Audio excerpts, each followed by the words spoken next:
What are the different types of mutual fund schemes? How can someone find the best one for their financial goals? Our Chief Financial Planner, Mr. Ramlingam, will guide us through. Ramlingam, the screen is yours. In mutual funds, there are lots of schemes. If you look at equity funds alone, stock market based funds alone, you have index funds, you have diversified equity funds, you have sectoral funds, you have large cap, mid cap, small cap, multi cap. There are multiple categories of mutual funds. Which one to go for? Right? It depends upon your understanding of mutual funds.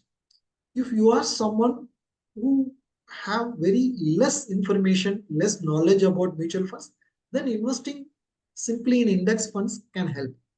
I told you, like, between 2013 to 2023, market has given you 12.5 percentage return. The same return is what an index fund will give you. But an actively managed fund can give you much higher return than that. But for that, you should be knowing how to select the right mutual fund, which can beat index. Either you should have the ability to do that, or you should have a companion, an expert, an associate who can help you do that. You can get in touch with the financial planner, you can get in touch with a mutual fund amphi certified professional, so they can help you select right mutual funds which can help you beat index, right? Now an index is giving you 12.5 percentage return for 10 years.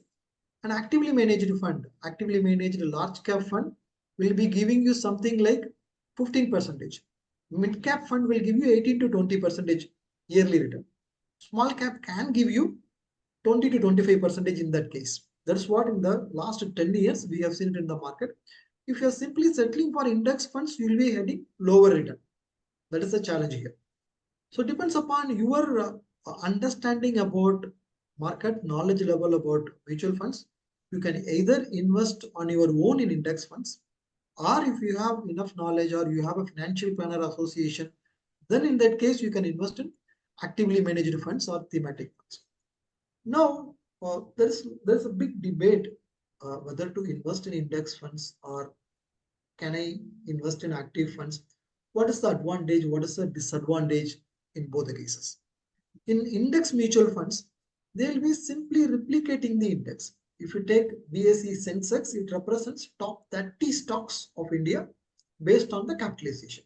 Nifty 50 is the top 50 stocks based on the capitalization.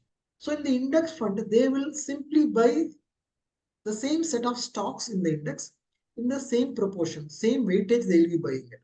They will simply do cut copy paste of index. It will give you market return.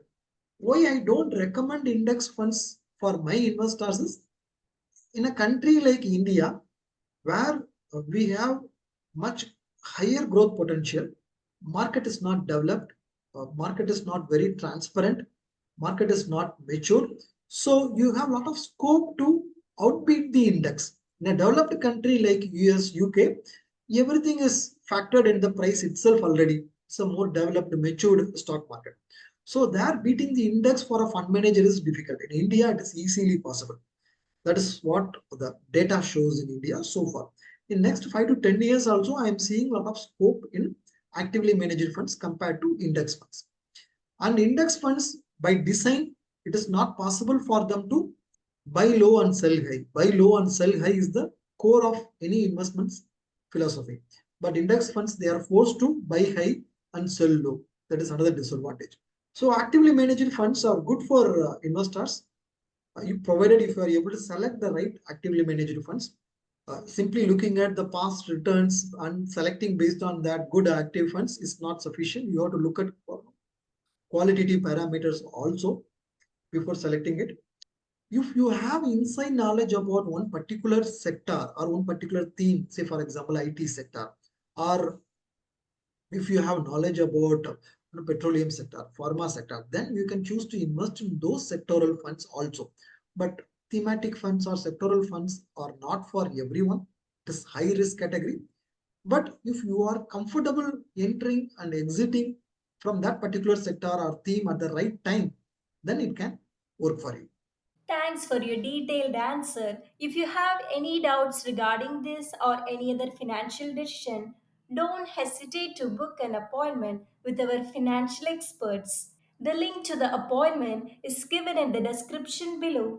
And also, would you like to know more about finance and investment? Then we would recommend you to attend our live webinar. The link to the webinar is also given in the description below. The webinar is absolutely free. If you like this video, hit like. If you are new to our channel, please do subscribe. Thanks for watching.